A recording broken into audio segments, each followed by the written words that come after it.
Well, this does not look like much to our west. Now, this system is not going to really be the one that affects us a lot. This is mainly going to move off to the north towards Canada, but in our viewing area, more importantly, we're tracking what's way off to the west. We're talking in the Pacific Northwest.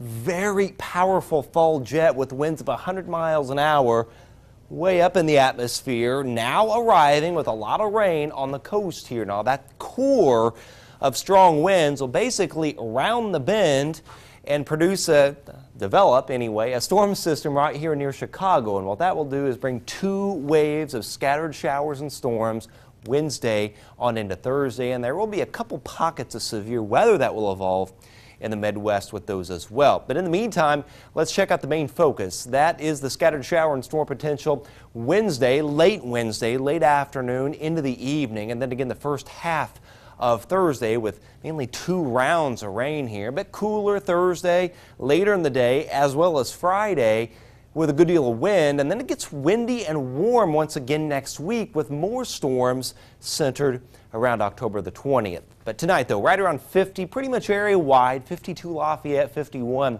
at Monticello, about 49 at Greentown and Kokomo, and 52s from Kentland and Goodland down to Pine Village. And just some patchy clouds tomorrow. Another hazy, warm day. The wind picking up just a little bit late in the day. Low 80s area-wide, so a hair cooler than it was over the weekend. 82 Lafayette, 83 Chalmers, about 81 at Logansport. So after the really nice day tomorrow, Wednesday doesn't look too bad. It'll be late in the day when a few showers and thunderstorms will arrive.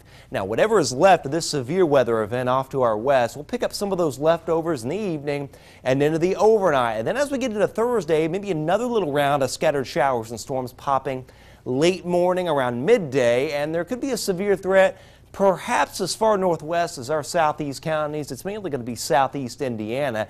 And then we dry out in the afternoon. It turns windy, 70, 67 windy Friday. And it's windy through the weekend with warming temperatures and perhaps some storms as we get into later next week. Now, this is Raincast. This is late Wednesday right into Thursday morning, and this is how much the models are projecting. They vary a lot. I tell you, generally speaking, 2 to 4/10 of an inch. A few of you will get a little bit more than that. Other areas, a little bit less. Notice this model cranking out about 2/3 of an inch for Petersburg. 7-day forecast, there you have it. The low 80s tomorrow, the upper 70s to near 80 Wednesday.